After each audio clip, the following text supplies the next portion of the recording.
For the next part of our project, we're working with proportion and scale. This means you're looking at the objects in your picture, thinking about what you're adding, and making them the right size compared to each other. For example, this tree at the back is really, really far back.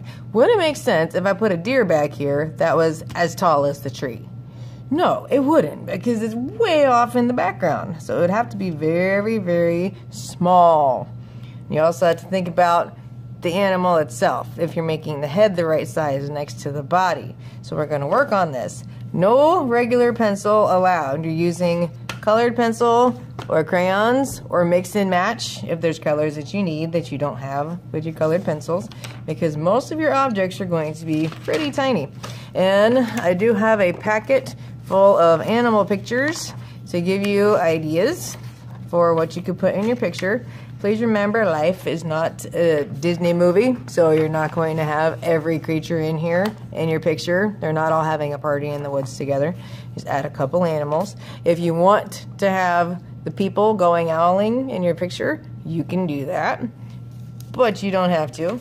If you do have people, they cannot be sticks, and they need to be wearing winter clothes because they're out in the snow.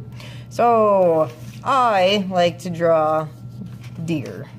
So I'm going to find my deer page and think about size. Like this tree's up close. If I had a deer here, it'd be pretty big. And you want to start with the biggest part of your animal. So I'm starting with the body. It's going to look like a bean. So I'm drawing myself a little bean. And then the bean does have a tail. So I can put a little tail in here. It does have legs that bend backwards, and they are long. I need to show that one's farther back than the other, so that's why one is down here, one is up higher. Front leg. They have knobby little knees. And the head should merge with the body, so it will gently curve up. It's not just a stick that sticks out. And here's the head attached to the neck. Goes gracefully forward, and this is where kids go, "It looks like a dog!" It's not a dog. It's a deer, so I'll give it some antlers. And your animal isn't see-through, so you will be expected to color things in on your animal. That's where, if you know you're not a patient person, you might want to use crayon for this. If you are very patient, then go ahead and use those colored pencils. And where things overlap, I'm going to try to trace the line a little bit, the way I can still see it. And I used a dark colored pencil to show eyes, nose, mouth. Since we're looking at the side of the animal, you're only going to see one eye in the side of the face. You shouldn't see any dot smiles. I've seen a lot of deer, and they weren't smiling at me. If you have something way off in the distance in your picture, let's say I give the deer a little friend.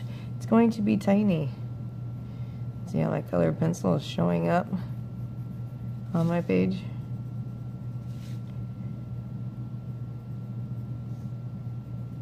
It's kind of the same idea. You're drawing the same parts, they're just a lot smaller because he's so far away.